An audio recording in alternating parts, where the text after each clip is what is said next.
ओम शांति। अपने मीठे बाबा से इस वर्ष के मिले होमवर्क को पूरा करने के लिए बाबा ने हमें तीव्र पुरुषार्थी बनने के लिए भी कहा कि जो भी बाबा से हमें होमवर्क मिला है तो उसे हम तभी पूरा कर पाएंगे जब हम अपने ब्राह्मण जीवन में तीव्र पुरुषार्थी बनेंगे। लास्ट 2 सत्र में हमने ये समझा तीव्र पुरुषार्थी बनने के लिए पवित्रता का महत्व क्या है। पवित्रता हमारे पुरुषार्थ को तीव्र करने के निमित्त कैसे है और पवित्रता हमारे जितने भी दैवी संस्कार हैं, अनादि संस्कार हैं, वो मुझ आत्मा में फिर से इमर्ज होने के निमित्त कैसे हैं। हमने लास्ट 2 सत्र में ये भी समझा कि यह पवित्रता ही वो मुझ आत्मा का अनादि संस्कार है जो बाकी सभी संस्कारों को फिर से इमर्ज करने में, मेरे जीवन में लाने के निमित्त है। तो हमने क्या समझा पवित्रता के बारे में, थोड़ा सा हम रिवाइज करते हैं। कब कहेंगे हम अपने स्वयं को मैं आत्मा, कब समझूं कि मैं पवित्र हूं? हाँ जी, हाँ। और जब बाबा की याद में रहेंगे और मन की सच्चाई और सफाई, मन की सच्चाई और सफाई और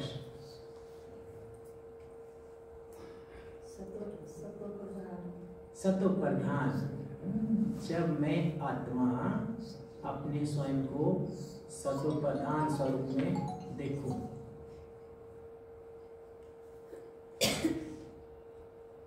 तो फिर से थोड़ा रिवाइज करते हैं। आप डायरी पेन लाए हैं तो नोट भी कर सकते हैं, और अभी डायरी पेन नहीं है तो ये सत्र 4 ब्राह्मण जीवन में तीव्र पुरुषार्थी कैसे बने, आज का सत्र 4 है। तो इसको आप अपनी चैनल पे देखेंगे तो फिर से आपने सुन के जब रिवाइज करेंगे तो आपने डायरी पेन लेके उसमें नोट करना। जब मैं आत्मा, जो मेरे मीठे प्राण प्यारे बाबा ने मुझे ईश्वरीय मत दी है, श्रीमत दी है, उस श्रीमत के आधार पर अपने मन में संकल्प चलाती हूँ, या मेरे मन में उत्पन्न होने वाले सभी संकल्प मेरे मीठे बाबा से मिली ईश्वरीय मत के आधार पर चल रहे हैं, तो मैं आत्मा स्वयं को पवित्र मान सकती हूँ। और मुझ आत्मा के मन में श्रीमत के आधार पर संकल्प नहीं चल रहे, तो फिर किस आधार पे चल रहे हैं? क्योंकि संकल्प तो चलेंगे ही ना। अगर श्रीमत के आधार पर नहीं है तो किसी न किसी आधार पर तो होंगे। श्रीमत के आधार पर नहीं है तो किस आधार पर होंगे? आसुरी मत के आधार पर होंगे, मन मत के आधार पर होंगे, पर मत के आधार पर होंगे, मनुष्य मत के आधार पर होंगे। तो बाबा कहते हैं आप बच्चों के मन में चलने वाले संकल्प अगर तो श्रीमत के आधार पर नहीं है तो फिर आसुरी मत के आधार पर है। श्रीमत के आधार पर जब मुझ आत्मा के अंदर में, मन में संकल्प चलते हैं तो कैसे होते हैं? श्रेष्ठ होते हैं। मुझ आत्मा के अगर संकल्प श्रेष्ठ हैं तो मेरा व्यवहार कैसा होगा? श्रेष्ठ होगा, और मेरा आचरण श्रेष्ठ होगा, मेरे कर्म श्रेष्ठ होंगे, मुझ आत्मा की वाणी श्रेष्ठ होगी, और मेरा भाग्य कैसा होगा? फिर मुझ आत्मा के संकल्प श्रेष्ठ, मेरी भावनाएं श्रेष्ठ, मेरा व्यवहार श्रेष्ठ, मेरी वाणी श्रेष्ठ, मेरे कर्म श्रेष्ठ, और उन श्रेष्ठ कर्मों से उत्पन्न फल भी श्रेष्ठ, और वो फल मुझे भाग्यवान बनाएगा, स्वर्णिम दुनिया का मालिक बनाएगा, नरक से निकालकर स्वर्ग में पहुंच जाएगा। ठीक। और इसके विपरीत अगर श्रीमत के आधार पर श्रेष्ठ संकल्प नहीं चल रहे तो आसुरी मत के आधार पर फिर कैसे कैसे विचार चलते हैं वो आज के सत्र में हम मंथन करेंगे, एक दूसरे के साथ बांटेंगे। ठीक है, तो इतना हमने समझा कि पवित्रता क्या है।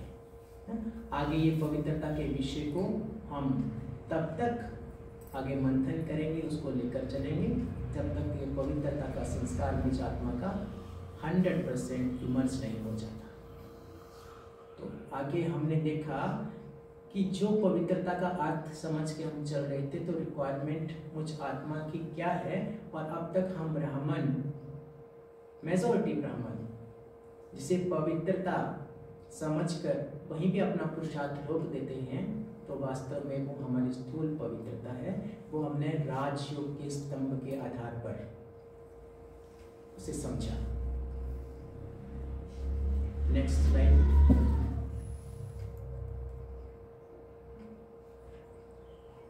ये क्या है? राजयोग के स्तंभ।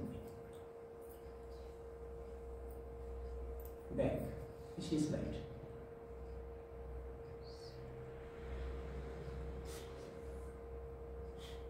राजयोग के स्तंभ।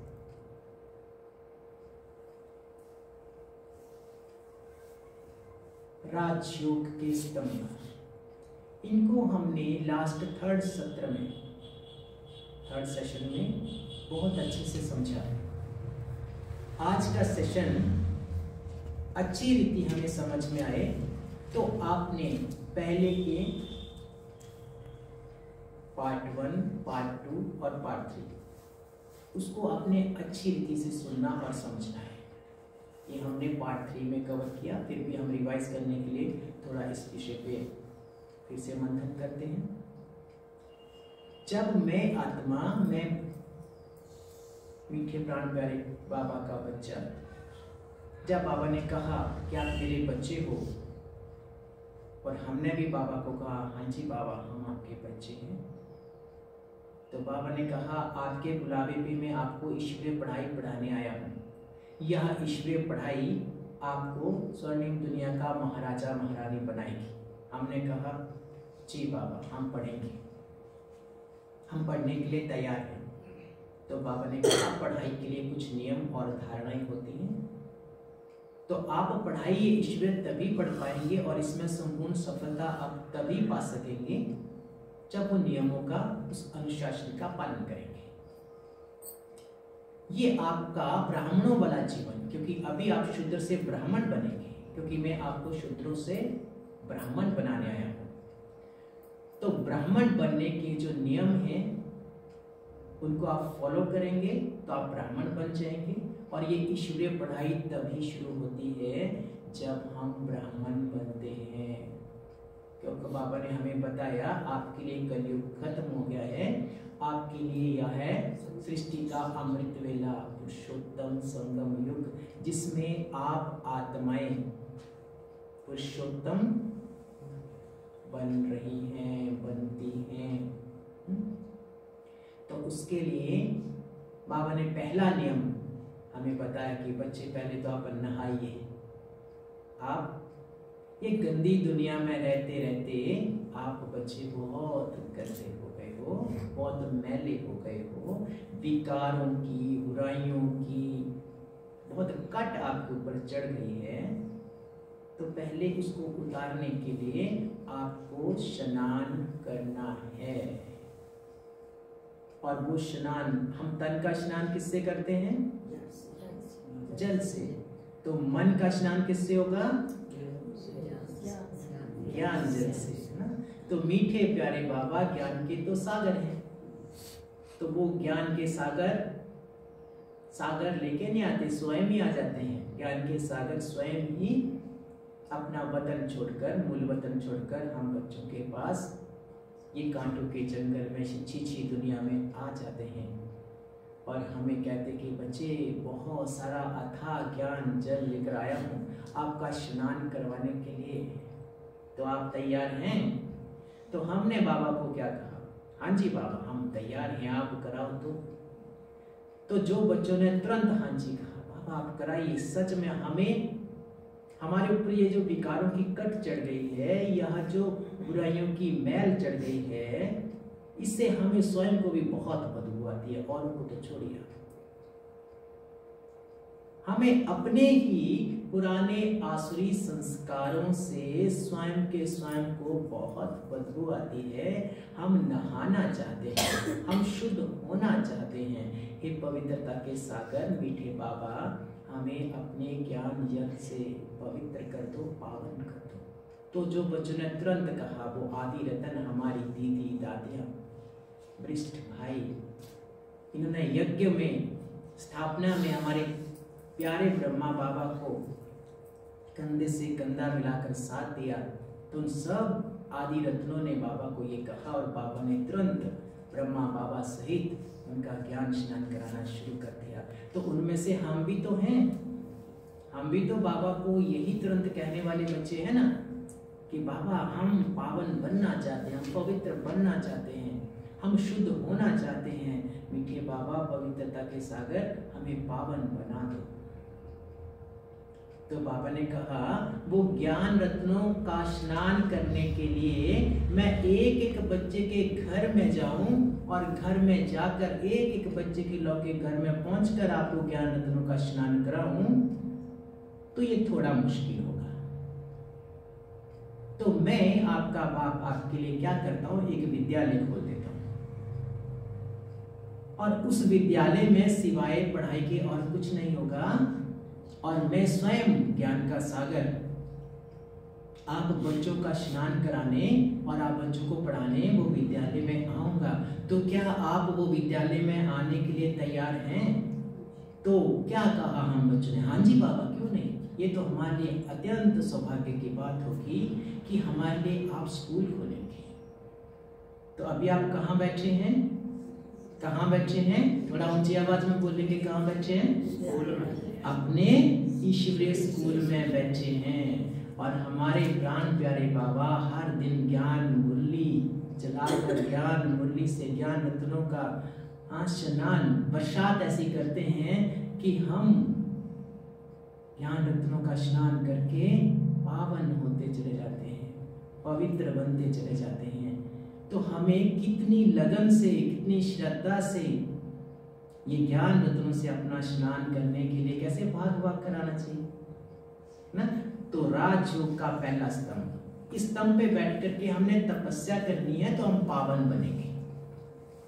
ये हमारा वह तपस्या का स्तंभ है, वह आसन है कि एक राजयोगी को, सच्चे संगम योगी ब्राह्मण को इस आसन को सबसे पहले प्राप्त करना होता है। ये हमारे राजयोग के लिए, हमारी तपस्या के लिए अत्यंत आवश्यक है। अगर इस आसन पे हम नहीं बैठते तो हमारा बुद्धि योग बाबा से नहीं लग सकता, हमारी तपस्या सफल हो ही नहीं सकती है ना? तो इस आसन का पहला स्तंभ ही क्या है? पहला स्तंभ क्या है? बोले थोड़ा जोर से, चित्र को देख के। सत्संग। सत्संग, ये शब्द ही कितना प्यारा है ना। सत, मेरे बाबा, मीठे बाबा, सत, और उनका संग। तो उनका संग हमें कहाँ मिलेगा? जहाँ पे बाबा पढ़ाने आए हैं। बाबा पढ़ाने किधर आए हैं? जो उन्होंने हमारे विद्यालय खोला है, तो वहीं बाबा हमें पढ़ाने आते हैं। देखो दूर देश से आए हैं, कितना मूल वतन कितनी दूर है। कोई विज्ञान का यंत्र दूरी नाप सकता है क्या? कितनी दूर से मीठे बाबा आते हैं। तो हम अपने लौके घर से, जहाँ पे बाबा ने स्कूल खोला, वहां तक तो हम पहुंच सकते हैं। तो बाबा कहते कि आप मेरे पास आओ, तो मैं ज्ञान रत्नों के खजानों से आपका स्नान करूंगा। तो सत्संग, वो सत्संग कहाँ होगा? वो कहाँ होगा? हाँ, विद्यालय में आकर। उसके बाद विद्यालय से हम सत्संग करना सीख जाएंगे। कहने का अर्थ मीठे प्यारे बाबा का साथ लेना कैसे है वो हम सीख जाएंगे। तो 24 घंटे में हर कर्म करते हम बाबा की याद में रह सकते हैं, सत्संग हम कर सकते हैं। अपने प्राण प्यारे मीठे बाबा का, सत्यम शिवम सुंदरम का हम संग कर सकते हैं ना। तो हर पल ही ज्ञान स्नान हमारा होता रहेगा। तो सबसे पहले तो ये स्तंभ हमको पक्का करना है। अब बहुत ही नियमों का पालन करने वाले बाबा के प्यारे बच्चे हैं, तभी तो बैठे हैं ना आप स्कूल में। तो ये स्तंभ तो हमने पक्का कर लिया अपने जीवन में। फिर दूसरा क्योंकि एक स्तंभ पे तो कोई आसन खड़ा हो नहीं सकता है ना। कोई 3 टांगों पे खड़ा होता है तो वो भी इतना मजबूत नहीं होता है ना, और 4 हो तो अच्छी मजबूती हो जाती है। दूसरा फिर स्तंभ कौन सा? शुद्ध अन्न। हमारा जो खान पान है, जो हमारे तन का खान पान है, उसका हम ध्यान रखें। ये अपने तन को कुछ भी ना खिला दें। बाबा कहते कुछ भी खिला देंगे ना तो भी आपका ये आसन खड़ा नहीं होगा, क्योंकि कुछ भी योगी कुछ भी खा ले भी ऐसा नहीं। हमें क्या बनना है? राजयोगी बनना है, तपस्वी बनना है। तो तपस्वी कुछ भी नहीं खा लेते। तपस्वियों का वैष्णवी भोजन होता है, शुद्ध शाकाहारी भोजन होता है। और तपस्वी हमेशा जीवन जीने के लिए खाता है, खाने के लिए कभी नहीं जीता। तो हम कौन हैं? सच्चे राजयोगी हैं, सच्चे तपस्वी हैं। तो हमें जीने के लिए खाना है, खाने के लिए नहीं जीना है। तो जीने के लिए क्या क्या खाना है और कौन सा अन्न मेरे स्तन के स्वास्थ्य को स्वस्थ रख सकता है, पावन रखने में मदद कर सकता है, तो वो तो बाबा ने हमें सब बताया है ना। तो हम ब्राह्मणों ने कहा, मीठे बाबा हम तैयार हैं अपना खान पान शुद्ध करने के लिए। आज से हमारा पवित्र खाना होगा, वैष्णवी होगा। हमने दूसरा स्तंभ भी खड़ा कर लिया। फिर तीसरा स्तंभ हमारा क्या है? ब्रह्मचर्य व्रत की धारणा। बाबा ने कहा बच्चे 2 स्तंभ खड़े कर लिए। वाह कितने प्यारे बच्चे, आप तो सच में बाप आया और आपने बाप का कहना मानना शुरू कर दिया। अब बच्चे 1 कदम और उठाओ। ये आपके लिए थोड़ा मुश्किल हो सकता है, ये कदम के लिए आपको थोड़ी मेहनत करनी पड़ सकती है, पर ये कंपलसरी है ना, बाबा छोड़ नहीं सकते। बाबा कहें कि नहीं तीसरा स्तंभ निकालो बच्चे, चौथे पे चले जाओ, तो आसन मजबूत बनेगा नहीं, तपस्या होगी नहीं, आप राजयोगी सच्चे राजर्षि बन नहीं पाएंगे। तो ये आपको तीसरा स्तंभ भी खड़ा करना ही है, मेहनत करो। और हम बच्चों ने कहा कोई बात नहीं बाबा, आप जो कहेंगे ना हम वही करेंगे, क्योंकि हमें सच्चा राजयोगी बनकर, सच्चा तपस्वी बनकर, जो हमें स्वर्ग हथेली में आप हमारे लिए लाए हैं, उसे हम हासिल करके ही रहेंगे। उसके लिए हमें कोई भी त्याग करना पड़े हम करेंगे। और हम ब्राह्मणों ने क्या किया? तपस्या, दृढ़ संकल्पधारी बन करके तपस्या करने के लिए तीसरा स्तंभ भी खड़ा कर लिया ना हम सब ने। हाँ थोड़ा जोर से बोलेंगे, कर लिया ना, खड़ा हो गया ना हमारा तीसरा स्तंभ भी। तो बाबा कहते बच्चे इसी में ही मेहनत थी। अपने राजयोगी जीवन के लिए जो आपने आसन बनाना है, उसके 3 स्तंभ खड़े करने में ही मेहनत लगती है। सबसे पहला सबसे मुश्किल रहता है, क्योंकि आपने पहले कोई ऐसा स्तंभ ये कलयुग में बनाया नहीं, संगम में ही बनाते हैं, तो थोड़ी मेहनत लगती है। पर पहला स्तंभ जब आप खड़ा कर लेते हैं अपने आसन का, तो दूसरा खड़ा करने में मदद मिलती है। जब दूसरा भी खड़ा कर लेते हैं तो तीसरा खड़ा करने में मदद मिलती है। और जब आप तीनों ही स्तंभ खड़े कर लेते हैं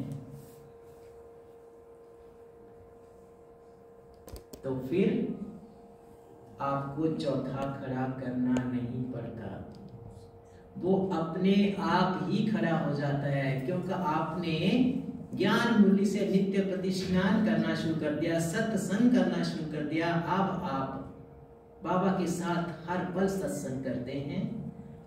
हमने अपने खान पान को वैष्णवी बना लिया, शुद्ध बना लिया।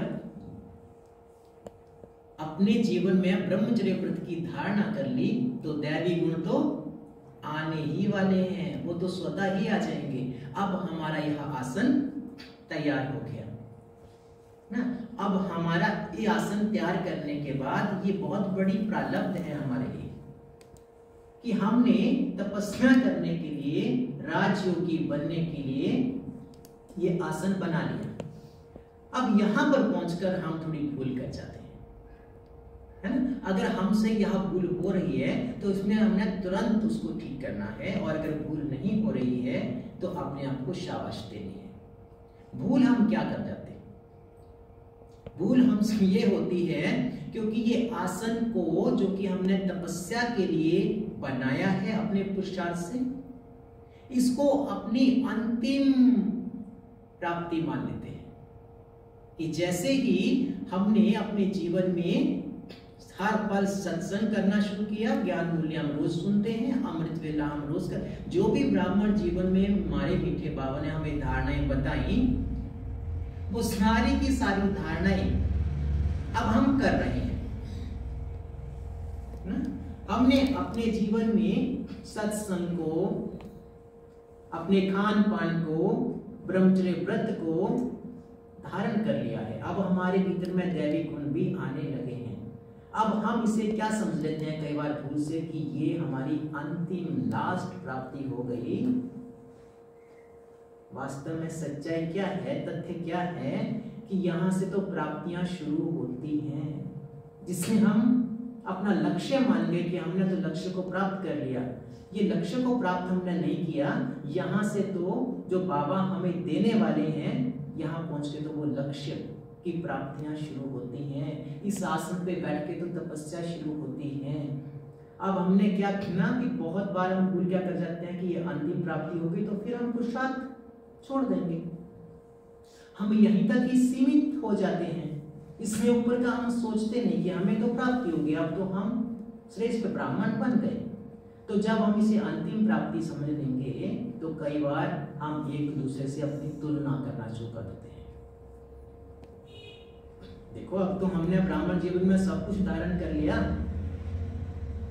अब तो हमसे उत्तम ब्राह्मण कोई हो नहीं सकता, हम ही दुनिया में श्रेष्ठ श्रेष्ठ हैं।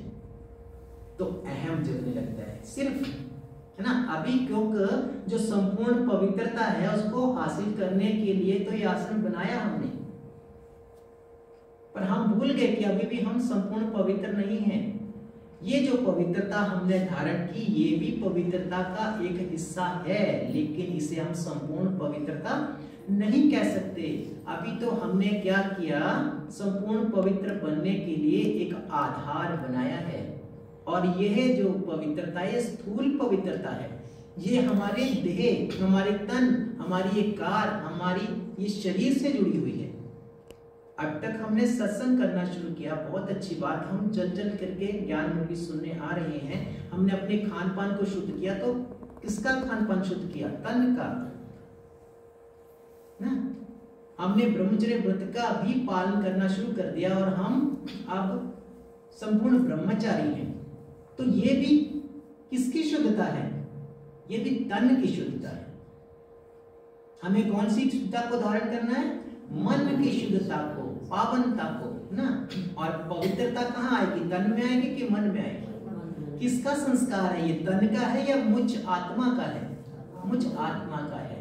तो ये आसन पे बैठ कर हमारी तपस्या शुरू होनी है, और अगर हमने इसे अपनी अंतिम प्राप्ति मान ली तो बहुत बड़ी भूल कर दी। फिर हम इस पे बैठ के तपस्या नहीं करते, एक दूसरे के साथ तुलना करना शुरू करते हैं। मैं श्रेष्ठ, वो कनिष्ठ, मैं श्रेष्ठ, मैं इस जगह में, फिर मैं शुरू हो जाता है ना। और बाबा ने क्या कहा, ये मैं तो बहुत भयानक है ना। इसके लिए ही बाबा ने हमें याद कराया हमारे मीठे ब्रह्मा बाबा की विशेषताएं 3, निमित्त, निर्मार्जित, निर्मल पानी। तो वो हमारे भीतर से जो पहले आ भी रही थी विशेषता, वो मैं करने से, मेरा करने से, मैंने ये किया, मैंने ये कर लिया, देखो मैं आपके हाथ का पानी नहीं पी सकती क्योंकि आप ब्राह्मण नहीं हो, मैं हूं। एक दूसरे के साथ तुलना शुरू हो जाती है। देखो मैं वहां जाती हूँ, शादी ब्याह में भी जाती हूँ, कहीं पे भी जाती हूँ, पार्टी भी जाती हूँ, मैं सब संबंधियों के साथ तोड़ निभा के आती हूँ, लेकिन मैं किसी के हाथ का नहीं खाती। अतः आप तो थोड़ा दूर ही रहे हमसे, हम तो आपसे उत्तम ब्राह्मण हैं ना। ऐसा मन में ख्याल आने शुरू हो जाते हैं। बाबा कहते फिर उन्नति नहीं, अवनति शुरू हो गया, आप में अहम आ गया। तो कई बार इतना पुरुषार्थ करके आसन तो हासिल कर लेते हैं, हम इसलिए बैठ के तपस्या नहीं करना शुरू करते और उसको दीमक लग जाती है। फिर अब इतनी मेहनत से आपने आसन बनाया और उसको दीमक लगनी शुरू हो गया। दीमक कौन सी लग जाएगी इसमें? सबसे पहले तो अहम आया, तो अहम का कीड़ा लग गया इसको, है? उसके बाद बाकी जितने भी कीड़े हैं ना जो इस आसन को खत्म कर देते हैं, धराशायी कर देते हैं, वो सब लग जाते हैं। धीरे धीरे करके पता है आपकी अगर अहम आ गया तो आपकी खान पान की शुद्धता में भी कमी आनी शुरू हो जाएगी। बोलेंगे देखो कोई बात नहीं है, अब इतने समय से तो बाहर नहीं खा रहे थे, तो अब ये कह ही रही है तो थोड़ा ले लेते हैं। हाँ, इन्होंने शुद्धता से ही तो बनाया है। कई बार आपको कहेंगे ना, कोई भी कहीं पे भी जाएंगे तो वो आपको कहेंगे कि देखो हमने आपने ना, आप इतने थके हुए आए हो, सफर करके आए हो, मान लो कहीं दिल्ली चले गए आपने अपने कोई रिश्तेदार के, तो उनको पता है कि आप किसी का हाथ का नहीं खाते, तो उन्होंने आपके लिए बड़ी श्रद्धा से भाई वो देखो नहा धो के पवित्र होकर के खाना बनाते हैं, उनके बर्तन बड़े शुद्ध होते हैं, तो उन्होंने वैसे ही शुद्धता के साथ आपके लिए खाना बना दिया। लेकिन वो भीतर से विकारी है बहुत।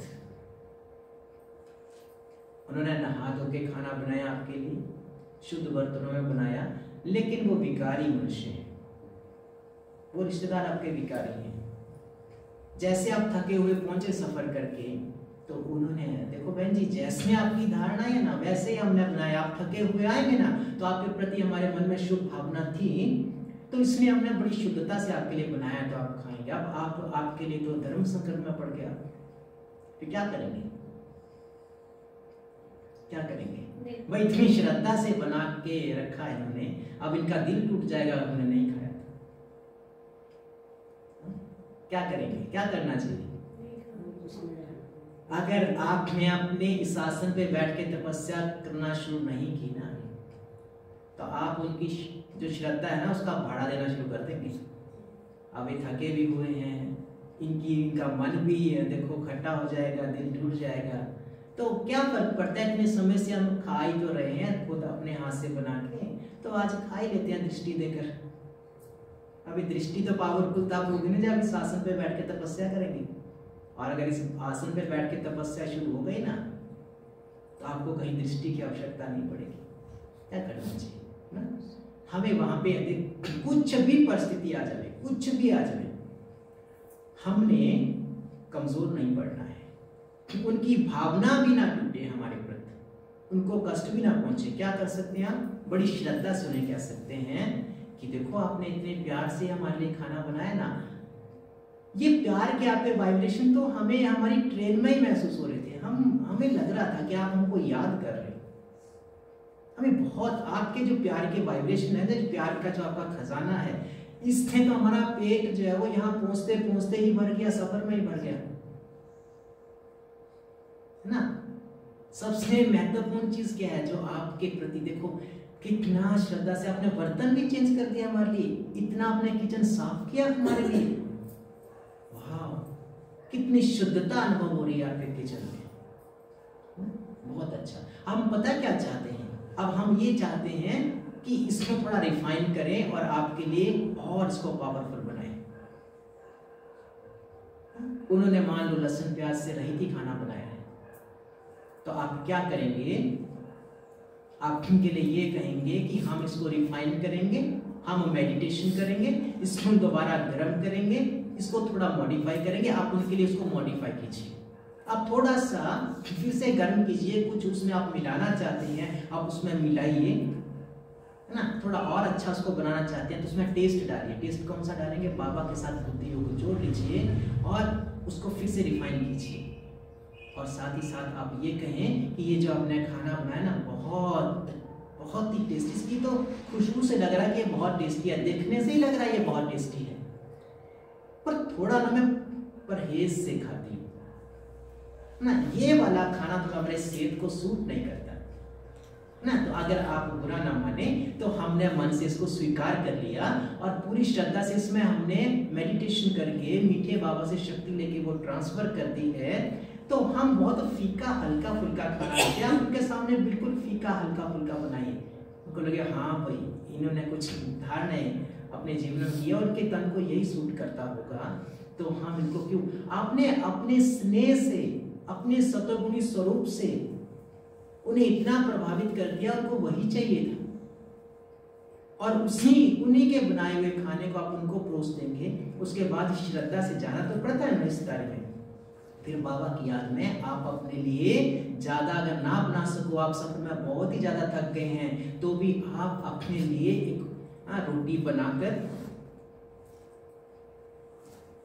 थोड़ी सी कोई भी चीज, अगर वहां पे दूध है, दही है, कुछ भी है तो दूध के साथ आप खा लें, दही है, थोड़ी सी सब्जी उसी हिसाब से बना लें, और कुछ नहीं है तो टमाटर तो होते हैं हर घर में ही, तो आप टमाटर काट करके उसकी चटनी बना लीजिए और बाबा की याद में खाइए, तो 56 प्रकार के भोजन हो गए, आपकी धारणाएं भी नहीं टूटी और आपके रिश्तेदार भी आपसे नहीं रूठे, तो डबल प्राप्ति होगी ना। एक तो आपने उनको रिफाइन करके उन्हीं का बनाया हुआ खाना खिलाया, तो उनको भी कितनी शांति अनुभव होगी। आगे से वो पता क्या करेंगे, फिर नेक्स्ट टाइम आप जाएंगे क्या करेंगे, हम ऐसा ही करते हैं, क्या करेंगे, वो सब बर्तन सारा किचन तैयार करके रखेंगे, नीट एंड क्लीन बना के रखेंगे, बर्तन निकाल के रखेंगे ना, सब्जियां जो है वो धो के रखेंगे, सब कुछ रिफाइन करके रखेंगे और आपका इंतजार करेंगे कि नहीं भाई उस दिन हमारा बनाया हुआ खाना उन्होंने राजयोग से पवित्र कर दिया, पावन कर दिया, उसको खा के हमें इतना सुख अनुभव हुआ,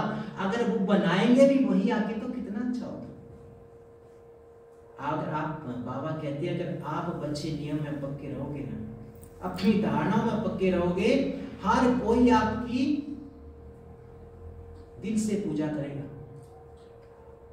आपको सचमुच में होवनहार देवी देवता स्वर्णिम दुनिया का मानने का दिल से, उन्हीं का ही मान होता है समाज में, दुनिया में, जो अपना मान स्वयं रखते हैं। हमें अपना मान स्वयं रखना है तो दुनिया हमारा मान रखेगी, कभी कमजोर नहीं पड़ना, कभी नहीं, कभी भी। अपने ये 3 पिलर जो हमने मेहनत से गाड़े हैं, तो उनको दीमक नहीं लगने देना। जैसे ही आसन हमने तैयार कर लिया, तुरंत तपस्या शुरू करनी है, तुरंत। अब जब हम इसको आसन को हासिल कर लेते हैं, तुरंत तपस्या भी शुरू कर देते हैं, तो फिर क्या क्या विघ्न पड़ता है हमें, आज के सत्र में इसको आगे बढ़ाएं। क्या क्या विघ्न पड़ता है, जब हम बैठ जाएंगे तो फिर बैठने के बाद याद किसको करना होता है, कहाँ याद करते हैं हम, मन और बुद्धि से याद करते हैं। तो जब हम अपने मन से मीठे बाबा को याद करने बैठते हैं, तो हमारा ये जो मन है ना, ये तो फिर चंचल घोड़े के जैसा है। देखा है चंचल घोड़ा, बेलगाम घोड़ा, तो वो घोड़ा ऐसा भागता है। अब आसन तो हमने बना लिया, कई बार तो हम इसी में ही अटक जाते हैं कि जो हमने आसन बनाया वही हमारी अंतिम लक्ष्य था, वही प्राप्ति थी, उसी में हम फंस जाते हैं, अहम आने लगता है और आसन भी टूट जाता है, धराशायी हो जाता है। तो जो समझदार ब्राह्मण बच्चे हैं वो आसन को बड़ी शीघ्रता से, बड़ी तन्मयता से, तीव्र पुरुषार्थ करके हासिल कर लेते हैं, तुरंत चढ़ जाते हैं उसके ऊपर, तुरंत चढ़ के बैठ जाते हैं। भाई अब तपस्या, मेरे को तो आसन मिल गया, अब मुझे तपस्या करनी है, तुरंत बैठ जाते हैं और तपस्या करना शुरू कर देते हैं। वो है तीव्र पुरुषार्थी सच्चे राजयोगी, जो एक पल भी अपने जीवन का व्यर्थ नहीं जाने देते। तो जब हम राजयोगी अपने आसन पे बैठते हैं तो याद किसको करना, मीठे बाबा को। कैसे करना, मन के द्वारा करना है। अब ये मन है चंचल घोड़ा, बेलगाम है, तो ये रुकता ही नहीं है। हम बैठे, पता नहीं दुनिया की सैर करवा देता है। जब राजयोग में नहीं बैठेंगे ना, तब शांत रहेगा भले, तब इसको चंचलता नहीं आती है, तब भले शांत रहेगा, इतने तीव्र संकल्प नहीं चलते। लेकिन जैसे हम राजयोग करने के लिए, तपस्या करने के लिए आसन पे बैठे, तो ये बड़ा एक्टिव हो जाता है। होता है कि नहीं? होता है, सभी के साथ ऐसा होता है। जब मैंने ये हासिल किया था अपना आसन, और मैंने तो तुरंत बना लिया था कि बाबा मुझसे तो इंतजार नहीं होता। जैसे ही बाबा ने कहा कि ये 4 पिलर खड़े करने हैं, बाबा तुरंत ना, तो तुरंत खड़े किया, तुरंत खड़े किए और बैठ गए इसके ऊपर, क्योंकि अब इंतजार तो हो नहीं रहा है, सब्र तो बिल्कुल नहीं हो रहा है ना। बाबा आ गए हैं सुखों की दुनिया में ले जाने के लिए, तो बाबा ले चलो, सब्र तो हो नहीं रहा, तो तुरंत बनाया, तुरंत बैठ गए। अब बैठे तो क्या, मैं आपको अपना अनुभव बताऊं कि जब मैं पहली बार ये राजयोगी जीवन की शासन को बनाकर स्वयं पुरुषार्थ करके बनाया, क्योंकि हमें तो 2 ही पिलर गाड़ने थे, 2 तो हमारे लिए गिफ्ट है ना, पहले 2 ही गाड़ने हैं तो 2 तो गिफ्ट हैं, तो जल्दी बन गया ना, इसलिए जल्दी बन गया, तो मुश्किल इतना था नहीं हमारे लिए, तो जल्दी खड़ा कर लिया, बैठ गए। तो मैं आपको बताऊं कि ऐसे ऐसे लोग याद आने लगे, ऐसे ऐसे स्थान याद आने लगे, ऐसी ऐसी परिस्थितियां याद आने लगी जो कि कई दिनों तक, कई वर्षों से स्मृति में नहीं थी। बचपन के ऐसे ऐसे पल याद आने लगे जिनको जो है वो कितने समय से याद ही नहीं किया था, वो सब याद आने लगे जो मन से भूल गए थे। फलाने ने 10 साल पहले उस जगह में मुझे ऐसे बोला था, उसने भी मेरे को इतनी गालियां दी थी, जब मैंने ये किया था स्कूल में, मैंने देखो अपने ना जो क्लास फेलो हुआ है उसके साथ कितना अच्छा किया था, और उसने मेरी टीचर से डांट करवाई थी। ऐसी ऐसी बातें याद आने लगी जो कभी याद ही नहीं था, कि जैसे ना डिलीट हुआ पड़ा है बुद्धि से, वो सब याद आने लगा। अरे जब देखा तो 1 घंटा कब बीत गया पता ही नहीं चला। अब 1 घंटे में राजयोग हुआ या क्या हुआ,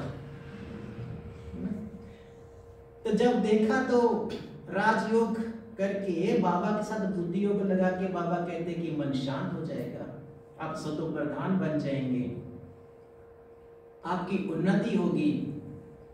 जब 1 घंटे के बाद मन को देखा तो मन तो ऐसे लगे कि 50 क्विंटल का पत्थर हो मन के ऊपर। भाई ये कैसा राजयोग हुआ भाई, क्योंकि 1 घंटे में किस किस को याद किया, उन सबको याद किया जिन्होंने आपको कष्ट दिया, जिन्होंने आपके लिए परिस्थितियां उत्पन्न की। तो जैसे ही हम तपस्या करने लगते हैं तो वो सारे अकाउंट पहले लाइन में लग जाते हैं, है ना। अब देखो थोड़ा उदाहरण से समझे इस बात को। मान लीजिए कि हमने जगह जगह से उधार उठा रखा है, स्थूल धन की बात करते हैं, हमने बहुतों से उधार ले रखा है, क्योंकि खुद तो कंगाल हुए पड़े हैं, पूछा तो कुछ कर नहीं रहे, ना कोई मेहनत कर रहे हैं, दिहाड़ी मजदूरी भी नहीं कर रहे, कोई जॉब भी हमारे पास नहीं है, कोई कारोबार नहीं है, तो अपना जीवन चलाने के लिए फिर क्या करता है इंसान, उससे उधार ले लो, उससे उधार ले लो, उससे उधार ले लो, उससे उधार ले लो। अच्छा, अनेकों से उधार ले रखा है। अचानक हमारी लॉटरी लग गई, मान लो लॉटरी लग गई, लाखों रुपए हमें मिले लॉटरी में, तो हमारे तो हारे न्यारे हो गए। तो जैसे लॉटरी लगी तो फिर कितनों को पता चल जाएगा कि लॉटरी लग चुकी है, सब जगह खबर फैल जाएगी ना, भाई फलाना जो कंगाल है ना उसकी भी लॉटरी निकलाई ना। तो जैसे जिस को पता चलेगा वैसे दौड़ते चले आएंगे, भाई इससे पहले कि उसने उधार तो अनेकों से ले रखा है वो बट के खत्म हो जाए, हम अपने हिस्से का वापस ले आते हैं उससे, तो लाइन लग जाती है।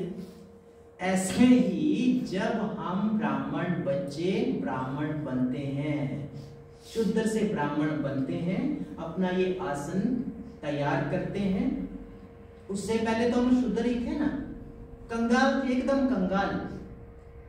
और जैसे हम सारी प्राप्तियां करवाने वाले खजानों के मालिक बाबा के बनते हैं ना, और ये बात जब फैलती है और ये खबर जब हमारे आसुरी संस्कारों को पता चलती है, ऐसे तो वो कई बार सोए रहते हैं, है ना, और जैसे ही हमारे आसुरी संस्कारों को ये खबर मिलती है जो कि हमारे मन में ही है, हमारे अपने संस्कारों को उन्होंने परिवर्तन करके आसुरी मत के आधार पर ऊपर एक छाप छोड़ दी है, एक परत बना दी है। तो जैसे उनको खबर पहुंचती है कि ये तो बैठ गए आसन पे, तो जितने भी हमारे कर्म खाते होते हैं, 2 युगों का अकाउंट, ना जाने किसके साथ कैसा कैसा अकाउंट है, किस किस से उधार ले रखा हमने, 63 जन्मों में किस किस से उधार ले रखा है, किस किस को कष्ट पहुंचा रखा है, किसके साथ क्या क्या किया है, वो हमें भी कुछ याद नहीं, पर खाता तो है लिखा हुआ। तो जैसे ही संगम युग में हम मीठे बाबा के बनते हैं, तो सारे अकाउंट हमारे सामने आ जाते हैं, लाइन में खड़े हो जाते हैं। भाई अब तो आपका बाप आ गया है, अब तो हिसाब बराबर करो, अब तो करो। तो जैसे हम बाबा के बनते हैं तो वो सारे अकाउंट खड़े हो जाते हैं। तो फिर बारी बारी से हम सब भी याद आने लगता है, धीरे धीरे करके वो सब भी याद आते हैं। पूर्व जन्मों का तो एक बुद्धि से, हमारी बुद्धि से प्रायलोप भी हो जाता है, पर इस जन्म का तो हमें याद रहता है ना। तो जो हमें सब कुछ भूला हुआ होता है, जैसे हम अपने राजयोगी जीवन के सिंहासन पर बैठते हैं तो वो सब याद आने लगता है। इसका अर्थ क्या है? घबराना नहीं है। अरे मैं तो घबरा गया था, ये क्या, ये मैं बाबा को याद करने बैठा और एक दिन नहीं, ये अगले दिन भी हो रहा है, उससे अगले दिन भी हो रहा है, ये हो रहा है। मैं समझता हूँ अगर मेरे साथ हो रहा था तो आप सब भाई बहनों के साथ भी ऐसा हुआ होगा, हो भी रहा होगा, क्योंकि रास्ता तो एक है ना, पुरुषार्थ का मार्ग तो वही है, हर किसी को उसी मार्ग से ही गुजरना है ना। अगर मेरा अकाउंट है तो अकाउंट तो सभी ब्राह्मणों का रहता है, तो उसके बाद अगले दिन भी नहीं योग लग रहा। अब मैं साथ में स्टूडेंट भी हूँ, मेडिकल साइंसेस की पढ़ाई पढ़ रहा हूँ, तो कंसंट्रेशन कितनी चाहिए। अब मैं कंसंट्रेशन, मेरी एकाग्रता बने पढ़ाई के ऊपर, तो उसके लिए फिर मैं राजयोगी बनूंगा तो बहुत अच्छा रहेगा मेरे लिए। अब हो क्या रहा है कि मेडिटेशन अगले दिन, तो अगले दिन भी बहुत सब कुछ वही याद आ रहा है, उससे अगले दिन फिर अमृत वेले में उठ गए तो फिर और याद आ रहा है, ऐड होता जा रहा है, हर दिन ऐड हो रहा है, कम नहीं हो रहा है, हर दिन ऐड हो रहा है। तो उसमें बड़ा घबराहट सी होने लगी, डर सा लगने लगा। भाई बाबा को याद है, तो मैं भक्ति करता था तब भी मेरा मन इतना नहीं भागता था जितना कि अब ये आसन पे बैठ गया तो मेरा मन भागने लगा।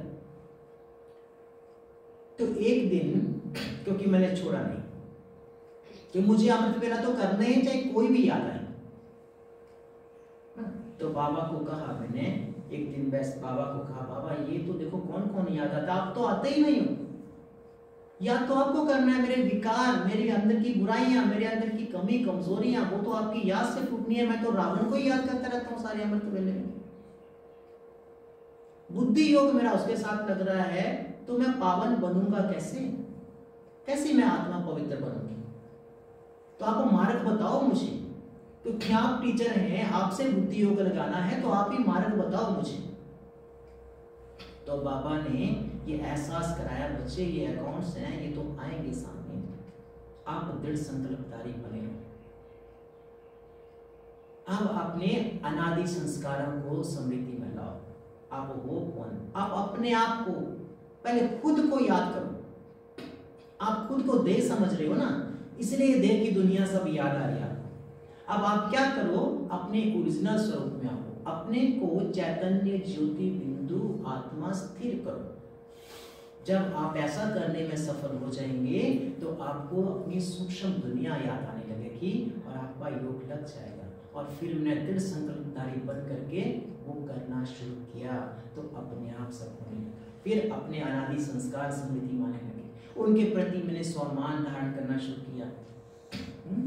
मैं आत्मा ज्योति बिंदु स्वरूप हूँ, चैतन्य शक्ति हूँ, अति सूक्ष्म हूँ। मेरे मीठे बाबा भी ऐसे हैं। मुझ आत्मा में सातों गुणों का, सातों खजानों का जो बाबा ने मुझे दिए हैं, उनसे मैं आत्मा भरपूर हूँ। मैं आत्मा मास्टर ज्ञान सूर्य हूँ, मैं परम पवित्र आत्मा हूँ, मैं प्रेम स्वरूप आत्मा हूँ, मैं आत्मा अति शांत स्वरूप हूँ, मैं सुख स्वरूप हूँ, मैं आनंद स्वरूप हूँ, मैं आत्मा मास्टर सर्वशक्तिवान हूँ। तो ये आसुरी संस्कार मेरे इस यज्ञ में मेरी ये यज्ञ में जो मैंने प्रज्वलित करनी है ज्वाला और इनको भस्म करना है, विघ्न डाल कैसे सकते हैं? मैं तो सतो प्रधान आत्मा हूँ। मैं अपने सभी अनादि संस्कारों को धारण करने वाली सतो प्रधान एक महान आत्मा हूँ। जब मैंने अपने स्वामान को धारण करना शुरू किया तो बाबा कहते हैं कि आपने राजयोगी जीवन में आगे बढ़ना है, तपस्या करनी है, तो अपने को स्वामान दो कि आप वो कौन, स्वामान की सीट पर सेट हो जाना है। ठीक है, एक छोटी सी चीज ना, अब ये सत्र में भी हम बहुत अधिक विषय कवर नहीं कर पाएंगे, फिर भी हम देखते हैं कि जब हम यहाँ पे बैठते हैं तो सबसे पहले किस क्वालिटी के संकल्प हमारे मन में आते हैं, कैसे रहते हैं वो संकल्प? कौन से संकल्प आते होंगे? वेस्ट थॉट सबसे अधिक चलते हैं, सबसे अधिक वेस्ट थॉट हमारे मन में चलते हैं, जिनका हमारे जीवन में कोई मतलब नहीं है, कुछ भी नहीं है। इनका आधार क्या होता है? देखिएगा, स्क्रीन पे फोकस कीजिए। क्या आधार क्या है इनका? किस आधार पे चलते हैं ये? बताइए, थोड़ा पढ़ के बताइए। भूतकाल जो बीत गया है और अनिश्चित भविष्य की चिंता। एक बहन कोई आएंगे आगे, एक कुर्सी लगाना बहन के लिए, यहाँ पे ये चेयर लगाना। कोई बहन आना मेरे पास, कोई भी बहन आए यहाँ कैमरे के सामने।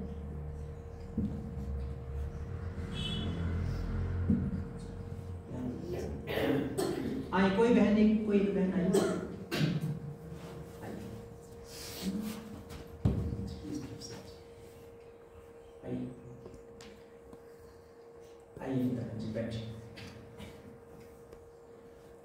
हम एक प्रैक्टिकली से समझते हैं ये बेस्ड थॉट हमें किस तरह से परेशान करते हैं और जिन्हें हमें क्यों हटा देना चाहिए या जिन्हें हमें समय ही नहीं देना चाहिए।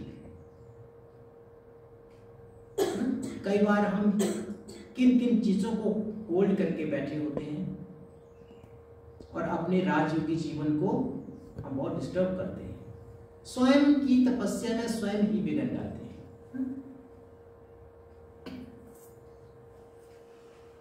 ये गिलास है अनिता बहन जी, ये गिलास आप अपने हाथ में ऐसे होल्ड करके रखेंगे, ऐसे सीधा हाथ सीधा रखेंगे, सीधा सीधा करके रखेंगे, ऐसे होल्ड करके रखेंगे। ठीक है, थोड़ी देर के लिए होल्ड करके रखेंगे। जब हम कहें आपको थकने लगे हाथ, आपने हमें बता देना है कि मैं इतना ही होल्ड कर सकती हूँ, इससे अधिक मैं होल्ड नहीं कर सकती हूँ। उसके बाद आपने रख देना इसको। अब सब वॉच कीजिए इसको अच्छी रीति से। व्यर्थ विचार सबसे पहले किसके आधार पर है? बीते हुए कल के आधार पर चलते हैं। 2 साल पहले मुझे फलां ने ये कहा था, 5 साल पहले उसने मेरे कारोबार में घाटा कर दिया था, उसने इतने समय पहले मुझे ऐसा बोला था, मैं तो उसको कभी माफ नहीं करूंगी। दूसरी जो सहयोगी बहन है ना, जिसके साथ ये डिस्कशन चल रही है, हाँ बहन जी कभी माफ करना भी नहीं चाहिए, मैं तो कभी ना करूं, है ना। उसने अपराध ही ऐसा किया है, उसने काम ही ऐसा किया है, क्यों करना चाहिए माफ? बहन जी जब आपका हाथ थकने लगे तो आपने हमें बता, ठीक। कई बार तो 20 साल पुरानी बात, 20 साल आपको पता है आपके पिताजी के साथ वो फलाने भाई ने क्या किया था। कभी कभी हमें भूला होता है तो कोई हमें याद कराने आ जाता है, हमारा शुभ चिंतक। हमें भूल गया, हमने सब रिकवर कर लिया है। 20 साल पहले हमारे साथ किसी ने खराब किया था, हमारा कारोबार ही मानो उसने चौपट करवाने में पूरा पार्ट बजाया और हमने 2 साल के अंदर इसको रिकवर कर लिया। 18 वर्ष हैं हम, उसके बाद तरक्की ही करते जा रहे हैं और आज हमारा कारोबार इतना बढ़ गया है, इतना फैल गया है कि वो 20 साल पहले भी नहीं था। और 20 साल पहले हमने कभी नहीं सोचा था कि वो इतना फल फूल जाएगा। हाँ, इसको हम अलग से समझेंगे। मैं जी हाथ देखिए, हाँ जी थैंक यू वेरी मच। अब आप अपनी सीट पे जा सकते हैं। जी सर।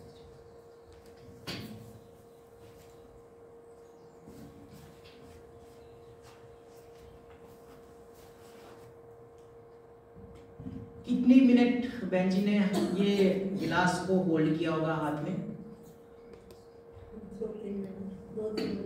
2-3 मिनट। 2-3 मिनट में ये कितना वजन होगा इसका गिलास का? 100 ग्राम मान लीजिए, 200 मान लीजिए, 300 मान लीजिए, 200 ग्राम होगा ना। 200 ग्राम में कितना भार होता है ना? हमने 200 ग्राम के इस गिलास को ऐसे होल्ड करके रखा 3 मिनट। 3 मिनट में इसने हमारे हाथ को थका दिया। जब ये हमारा हाथ थका रहा है तो क्यों हमें पकड़ के रखना चाहिए फिर इसको? और पकड़ के रखा ही क्यों है? पहले तो अगर आपको पानी पीना है, गिलास उठा के पी लीजिए। इसको पहले पकड़ा ही क्यों है? और अगर पकड़ा है, हाथ थक गया है, तो रख देना चाहिए। पर हम क्या करते हैं? ये गिलास को जो हमारे हाथ को भारी कर रहा है, अगर मानो 3 मिनट के बाद भी हम इसको रखते नहीं है, 10 मिनट तक होल्ड करके रखते हैं, तो क्या होगा? अगर 10 मिनट तक, अनीता बहन जी 10 मिनट तक होल्ड करके रखते तो कैसा होता? दर्द करने लग जाता। 20 मिनट होल्ड करके रखते तो, 1 घंटा होल्ड करके रखते तो, पूरा दिन होल्ड करके रखते तो लकवाई मार जाएगा। तो कितनी पुरानी पुरानी बातें हम अपने मन में होल्ड करके रखे हुए हैं। कितनी पुरानी बातें, 10 साल, 20 साल, 25 साल, 30 साल, 50 साल। पता है आपके दादाजी के साथ वो फलां पड़ोसी वाले दादा ने क्या किया था? इसलिए 50 साल हो गए हम उनसे बात नहीं करते, उनकी शक्ल भी नहीं देखते हैं हम 50 वर्षों से। 50 वर्ष पहले उन्होंने कुछ ऐसा किया था कि हमने अभी 50 वर्षों तक उनको माफ नहीं किया, हम उनकी शक्ल भी नहीं देखते हैं। अब सोचिए, वो 50 वर्ष पहले जिन्होंने किया था वो दुनिया में अभी नहीं रहे, और हम उस बात को लेकर के 50 वर्षों से अपने आप को दुखी करे जा रहे हैं। एक और बात से हम समझते हैं, ठीक है, आज का सेशन अगर 10 मिनट ओवर हो जाए चलेगा? 10 मिनट, क्योंकि आज 10 मिनट तो अभी है हमारे पास, है ना। एक एग्जांपल जो मैं देने वाला हूं आपको, उसमें थोड़ा सा समय लग सकता है, आप उसको समझेंगे तो बेहतर रहेगा आपके लिए।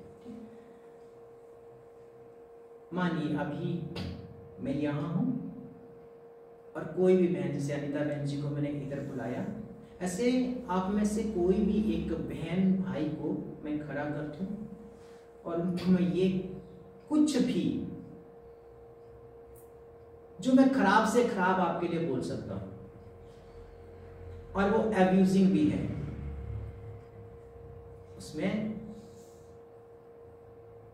वो घटिया से घटिया किस्म की गाली जो एक कोई दे सकता है वो देना शुरू कर दो, कैसा फील होगा? और मानो कि ये क्लास आपकी थ्रू द वर्ल्ड मूव हो जाती है, तो सारी दुनिया के लोग देखेंगे कि मैंने आपको अपने पास बुला के आपको बहुत खराब बोला, आपके साथ बहुत खराब व्यवहार किया। तो कैसा रहेगा? आप क्या रिस्पॉन्स क्या करेंगे? कैसा लगेगा? कैसा फील कैसे होगा? बुरा फील होगा, बहुत बुरा फील होगा, ठीक है। और क्या कर सकते हैं? और अधिक से अधिक और कितना बुरा फील होगा? करेंगे क्या? आप बुरा फील तो हो गया, आप करेंगे क्या? वापस गाली देंगे, वापस गाली देंगे। और क्या कर सकते हैं? और क्या कर सकते हैं? लड़ने लग जाएंगे और हाथ पैर तोड़ देंगे। भैया आपने आपको गाली दी, हम तो आपका हाथ पैर ही तोड़ देंगे। और क्या करेंगे? मुंह भी तोड़ देंगे, और रोना भी शुरू कर देंगे। और क्या करेंगे? हाँ जी बोलिए बोलिए ना। मारने दौड़ेंगे, मारने दौड़ेंगे। हाँ और क्या करेंगे, है ना। नहीं ये सब कुछ है ना होता है समाज में। और क्या कर सकते हैं हम? अब हमें ये गहराई से सोचना है और ये इस सब ये जो सिचुएशन है ना, ये जो परिस्थिति है, इस परिस्थिति को पार कैसे करना है, ये नव वर्ष में जो बाबा ने हमें होमवर्क दिया और उस होमवर्क को कैसे हमने पूरा करना है, हमारा जमा का खाता सदा जमा होता रहे, उसमें लीकेज ना हो, तो एक सहज मार्ग सुझाया बाबा ने हमें। उसको हम वो जो चाबी है, जो सहज मार्ग है, उसको हम कवर करेंगे इस एग्जांपल के माध्यम से। ठीक है, हमारे पास सबसे पहले किसी ने हमारी इंसल्ट की, हमें बुरा भला कहा, तो सबसे पहले तो क्या मन में ख्याल आता है, जैसे आपने शेयर किया हमारे साथ, बहुत बुरा लगेगा, ये तो बुरा लगा, ये तो अलग बात होगी। मैंने आपके साथ खराब व्यवहार किया, आपके दिल में उसका खराब प्रभाव हुआ और आपने उसमें रिएक्ट क्या वो बहुत महत्व रखता है कि आपने रिएक्ट कैसे किया ना। ऑप्शंस है हमारे पास, हमने जो भी आपने बताया कि आपकी भी उतनी इंसल्ट कर देंगे, है ना, लड़ाई करेंगे, डबल गाली देंगे, है ना, हाथ पैर तोड़ देंगे, मुंह भी तोड़ देंगे, है ना, कई कुछ, है ना। ये जनरल रिएक्शंस हैं जो कोई भी इंसान बिना विचारे ही करता है। मैंने आपकी इंसल्ट की, है ना, और थ्रू आउट वर्ल्ड ये वीडियो अगर सर्कुलेट हो जाती है तो सारी दुनिया समझो देख रही है कि मैंने आपकी इंसल्ट की। क्या वास्तव में मैंने आपकी इंसल्ट की? क्या वास्तव में मैंने की? क्या वास्तव में मैं आपकी इंसल्ट कर सकता हूं? थोड़ा इसको अच्छी रीति से समझते हैं। मैंने ऐसे किया, आपके दिल को चोट पहुंची, और चोट पहुंची तो आप रिएक्ट कर सकते हैं। अगर आपने उसी रीति से रिएक्ट नहीं किया तो मन में रोना शुरू कर दिया कि क्यों किया भाई, मैंने तो ऐसा कुछ नहीं किया, मैंने तो उनका कोई नुकसान नहीं किया, फिर इन्होंने मेरे साथ ऐसा क्यों किया।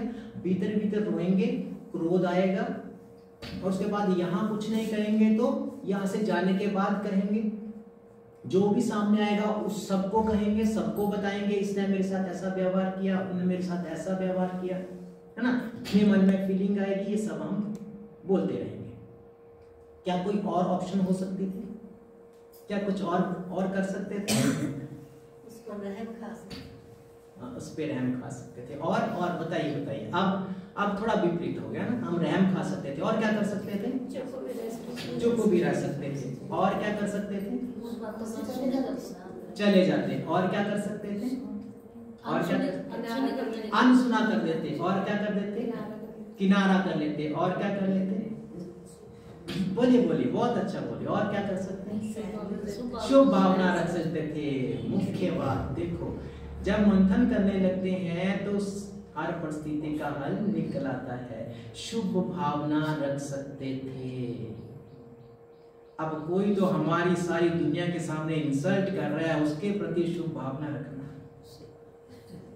अब मैं आपकी बुला के यहाँ पे इंसल्ट कर रहा हूँ सबके सामने, बहुत बुरा कह रहा हूँ, मैं सारी दुनिया को वो भी बता दिया जो आपका सीक्रेट था, जो आप कभी किसी को बताना नहीं चाहते थे, मुझे अपना दोस्त समझ के मुझे बताया, और मैंने उसको एक दो को नहीं बताया, सारी दुनिया को बता दिया।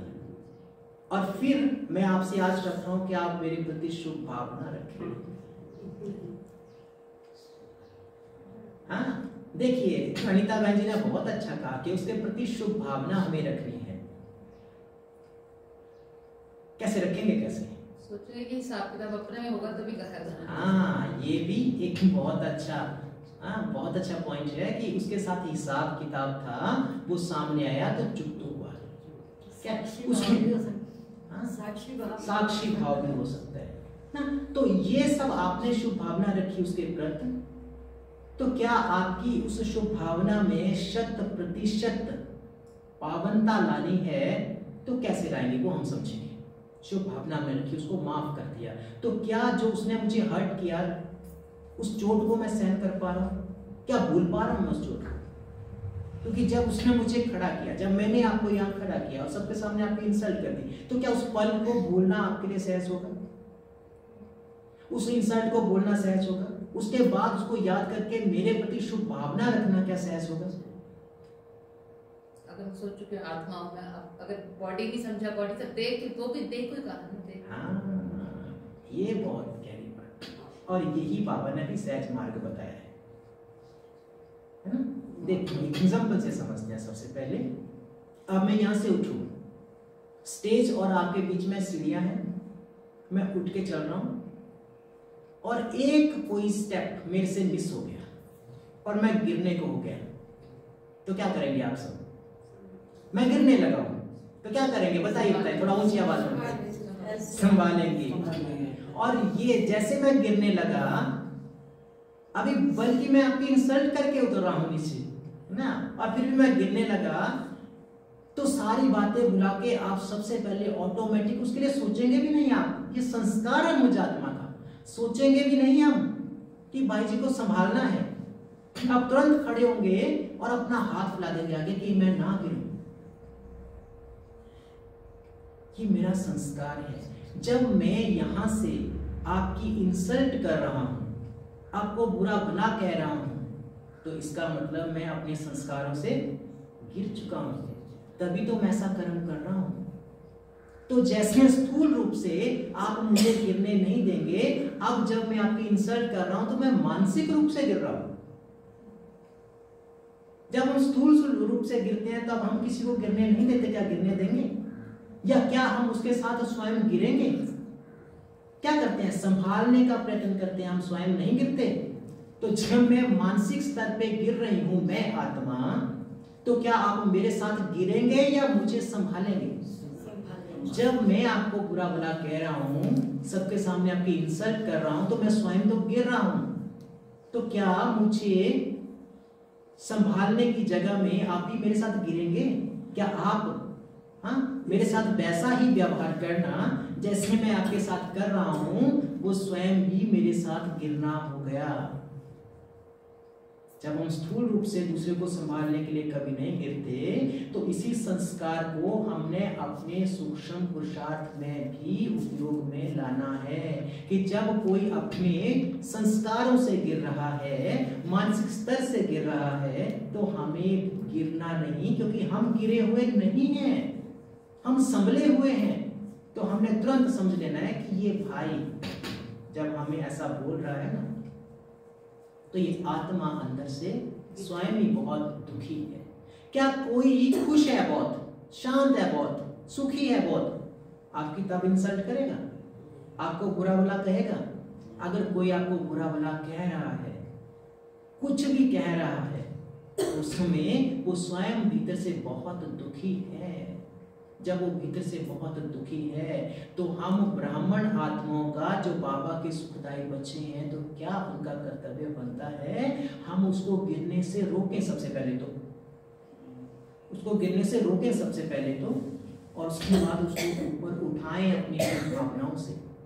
इसको थोड़ा फिर से स्थूल रूप से एक एग्जांपल से समझते हैं। हमारे घर परिवार का कोई सदस्य जो बहुत प्यारा है, उसका तन का स्वास्थ्य बिगड़ जाता है अगर, और जब तन का स्वास्थ्य बिगड़ जाता है तो हमारे मन में भावनाएं कैसी होती हैं? वो कैसा भी व्यवहार हमारे साथ करे, क्योंकि जब किसी का तन का स्वास्थ्य बिगड़ता है तो कुछ भी कह देता है वो। हम उसके लिए बड़ा टेस्टी खाना बनाते हैं, टेस्ट बिगड़ जाता है जीवा का, वो उठा के फेंक भी सकता है। क्या लेके आए हो आप? खाना भी बनाना भूल गए क्या? कहीं कैसा भी व्यवहार करता है वो हमारे साथ, क्या बुरा मानते हैं हम? नहीं मानते, क्योंकि तब हमें याद रहता है ये बीमार है, ये दुखी है, वो पहले से ही दुखी है, और हम कुछ सुना करके इसको और दुखी करेंगे, ये तो अच्छी बात नहीं है। तो हम उसकी हर व्यवहार को, हर बात को बड़ी श्रद्धा से, बड़े प्यार से सहन करते हैं और उसके अच्छे स्वास्थ्य की कामना करते हैं। क्या नहीं करते? हम करते हैं ना। तो ये हमारा संस्कार है कि नहीं है? ये हमारा संस्कार है। तो इसी संस्कार को हमने अपने सूक्ष्म पुरुषार्थ में भी लागू करना है। जब हमारे साथ कोई खराब व्यवहार करता है, चाहे उसने अभी अभी किया, चाहे 50 वर्ष पहले किया, तो 50 वर्ष पहले भी किया तो हमें क्या याद रखना है कि उस समय में उसका मानसिक स्तर गिर गया था, वो अपने संस्कारों से आत्मा गिर गई थी। मैं तो नहीं गिरी, शुक्रिया बाबा मैं नहीं गिरी, शुक्रिया बाबा मैंने ऐसा नहीं किया, मेरे मीठे बाबा आपका धन्यवाद। तो हमने बिना गिरे उसको थाम लिया। बाबा ने देखो अव्यक्त मुरली में क्या कहा, कोई भी बच्चा जब हम ब्राह्मण बन जाते हैं ना तो सबसे अधिक हिसाब तक किसके साथ आता है, अपने ब्राह्मण परिवार के साथ। वो रिश्तेदार ना, अगर हम पक्के धारणा में राजयोगी हैं तो दुनिया से तो हमारा रग टूट जाती है, दुनिया से तो हम न्यारे हो जाते हैं। तो सबसे अधिक करीब किसके रहते हैं, अपने विशेष ब्राह्मण परिवार के समीप रहते हैं। तो हमारा संस्कारों का टकराव किसके साथ होता है, ब्राह्मण परिवार में ही होता है। तो उस समय में अगर कोई बच्चा पुरुषार्थ करते करते अपने संस्कारों से गिरने लगे तो दूसरे का हमारा फर्ज क्या बनता है, हम उसको गिरने नहीं दें, अपनी शुभ भावनाओं से शुभ कामनाओं से उसको बल दें, शक्ति दें और यही समझ लें मेरा प्यारा भाई मेरी प्यारी बहन अब बीमार हो गई है, वो मानसिक तौर पर बीमार हो गई है। तो मुझे कोई ना कोई युक्ति से कोई ना कोई रीति से जानने का प्रयत्न करना है कि उसको किस बात का दुख है। वो दुखी है तभी तो ऐसा कह रही है ना, अगर वो सुखी होती तो क्या ऐसा कहती। तो हमें उसके प्रति शुभ भावना रखनी है।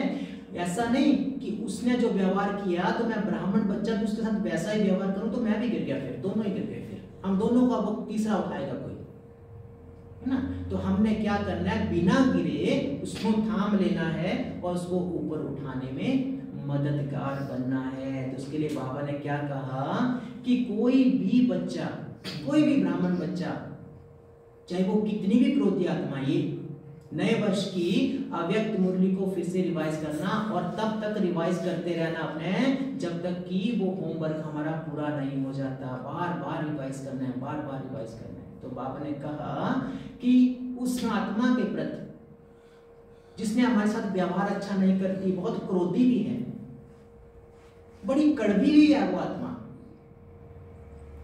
तो क्या समझेंगे हम उसको, क्या समझेंगे हम उसको, देखेंगे आत्मा भाई के रूप में।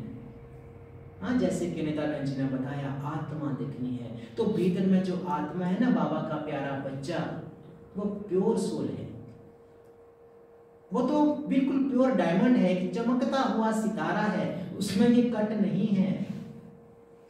वो हमें कोई ना कोई अपने व्यवहार से दुख दे रहा ना, दुख देने के निमित्त बन रहा है। तो ये तो उसका बाहरी आसुरी आवरण है, जो देह अपने आप को समझ के उसने अपने ऊपर ये परत चढ़ा रखी है। भीतर से जब ये परत हट जाएगी तो ये मेरा प्यारा भाई तो बिल्कुल वैसा ही है जैसा मैं हूं, और हम दोनों ही भाई भाई, दोनों ही बहने बहने ऐसी हैं जैसे हमारा प्यारा बाबा है। तो बाबा ने कहा उसको आत्मा के रूप में देखो, वो बहुत प्यारा है अंदर से। ये तो बाहरी पुराने आसुरी संस्कारों की आवरण परत चढ़ गई है, तो अब वो अपनी शक्ति से नहीं उसको उतार पा रहा, मैंने उतार लिया है, मैंने काफी हद तक इसको जंग को हटा लिया है। तो मुझे अपने प्यारे भाई की, अपनी प्यारी बहन की मदद करनी है उसके ऊपर चढ़े हुए जंग को उतारने में। और जब उसके ऊपर से ये आसुरी संस्कारों की जंग उतर जाएगी, मैं राजयोगी बन रहा हूं, मुझे उसे मदद करनी है, उसको राजयोगी बनाने में। मेरे सिंहासन के चारों पांव पक्के हैं, चारों पिलर मजबूत हैं, उसके में दीमक लग रही है, तो मुझे मदद करनी है कि ज्ञान रत्नों का स्नान करा के वो दवाई लगा उसका आसन भी मजबूत करना है, ताकि वो भी शक्तिशाली बने, क्योंकि भीतर से तो वो बहुत प्यारा बाबा का बच्चा है।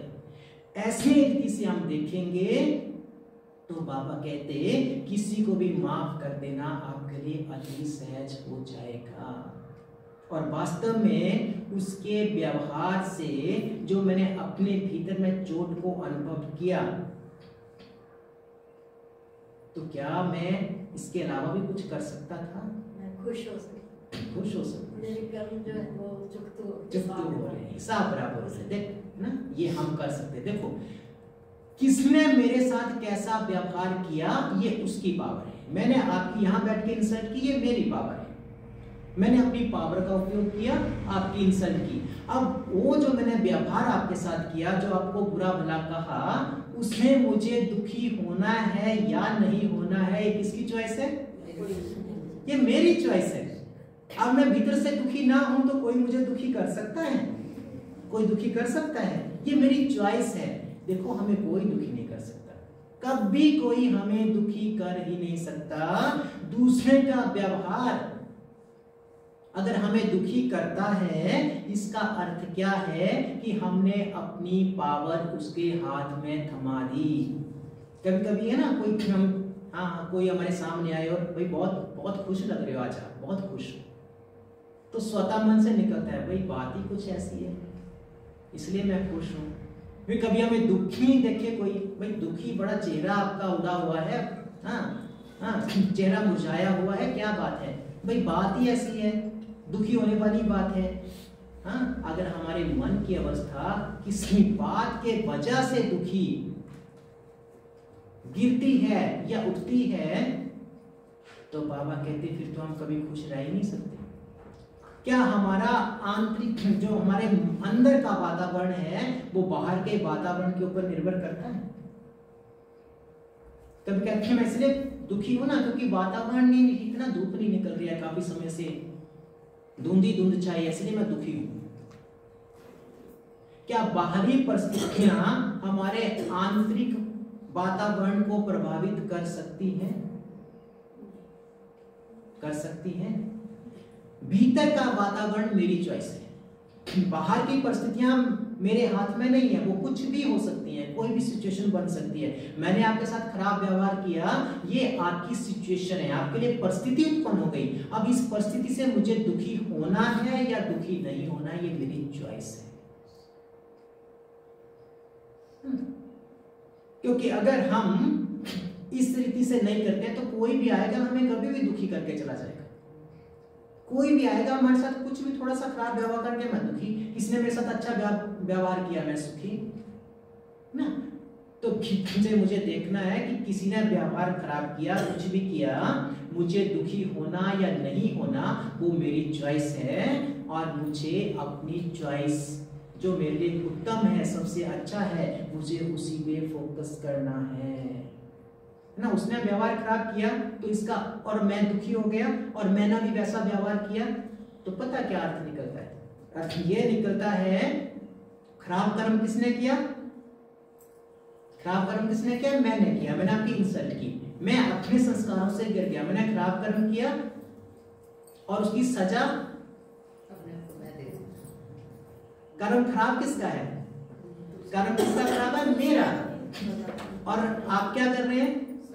मेरे कर्म की सजा अपने स्वयं को दे रहे हैं। ऐसी भूल हमें नहीं करनी कभी भी। जब भी हमने किसी के भी प्रति अपने मन में घृणा, द्वेष, नफरत का संकल्प उत्पन्न किया, तो उसको तो वो नुकसान करे या ना करे, उसने अगर अपनी मन की अवस्था मजबूत रखी है तो उसको कोई प्रभाव नहीं पड़ेगा। पर सबसे पहले मेरे मन में वो संकल्प उत्पन्न हुआ, विकारी संकल्प, तो सबसे पहले नुकसान किसको करेगा? मुझे करेगा। और देखो मैं आपको बताऊं कि इस तरह के जो संस्कार है हमारे मन के ही स्वास्थ्य को नहीं बिगाड़ते, हमारे मन के ही वातावरण को नहीं बिगाड़ते, ये हमारे तन के स्वास्थ्य के ऊपर बहुत बुरा प्रभाव छोड़ते हैं। जैसे ही हमारी ये स्लाइड कंप्लीट होगी, हमने थोड़ा सा व्यर्थ के ऊपर आज डिस्कस किया, अभी और भी विचारों के ऊपर, फिर नेगेटिव है, फिर आवश्यक विचार है, उसके बाद फिर कौन से विचार हमारे लिए लाभकारी होते हैं उस पर हम डिस्कस करेंगे। और बाद में अगली स्लाइड पे हम समझेंगे कि किस रीति से हमारे मन के संकल्प हमारे तन के स्वास्थ्य को भी कैसे प्रभावित करते हैं। सोचो कुछ समय के लिए कि मेरा मन तो अविनाशी है, मेरा मन तो अविनाशी है, मैं उसकी परवाह नहीं करती, उसके स्वास्थ्य की कोई बात नहीं, आज नहीं तो कल, कल नहीं तो परसों, तरसों नहीं तो तरसों मैं अपने मन का स्वास्थ्य ठीक कर लूंगी, क्योंकि वो तो अविनाशी है, उसको तो कुछ होने वाला है नहीं। परंतु तन का स्वास्थ्य बिगड़ गया, तन का स्वास्थ्य बिगड़ गया और तन हमसे छूट गया तो कितना बड़ा घाटा है। तन का स्वास्थ्य बिगड़ गया और तन छूट गया तो कितना घाटा है। तो संगम युग में होने वाली प्राप्तियों से हम सदा काल के लिए वंचित हो जाएंगे, सदा काल के लिए वंचित हो जाएंगे। तो कितना हमें, बाबा भी कहते हैं कि ये घोड़ा कितना महत्वपूर्ण है, इसको थपकी देकर के बहुत संभाल के रखना है कि इस घोड़े में बैठ करके आप अपने चारों युग संभाल लेते हो, तो कितना ध्यान रखना चाहिए इसका।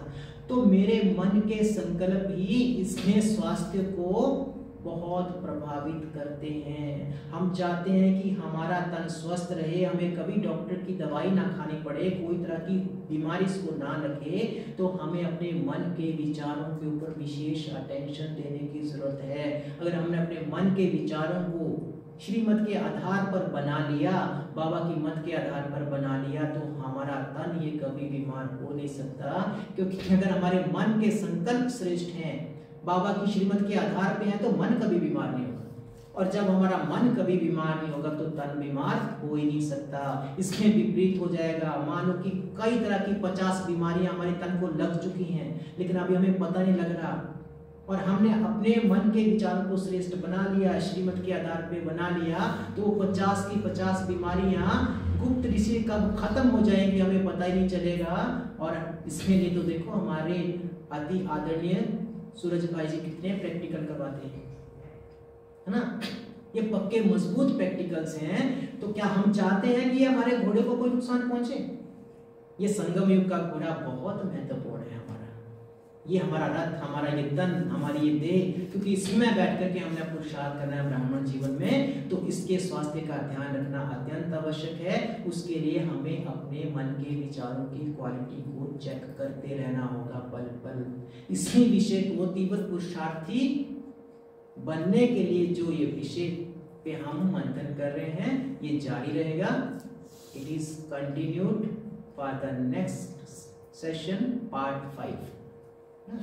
अगले 5वें सत्र के लिए ये विषय पे हमारा मंथन जारी रहेगा, और हम तब तक इस विषय पे मंथन करेंगे, समझेंगे, जब तक कि हम तीव्र पुरुषार्थी बन करके वो पूरे का पूरा होमवर्क पूरा नहीं कर लेते जो इस वर्ष में बाबा ने हमें दिया है। इसके साथ ही ओम शांति।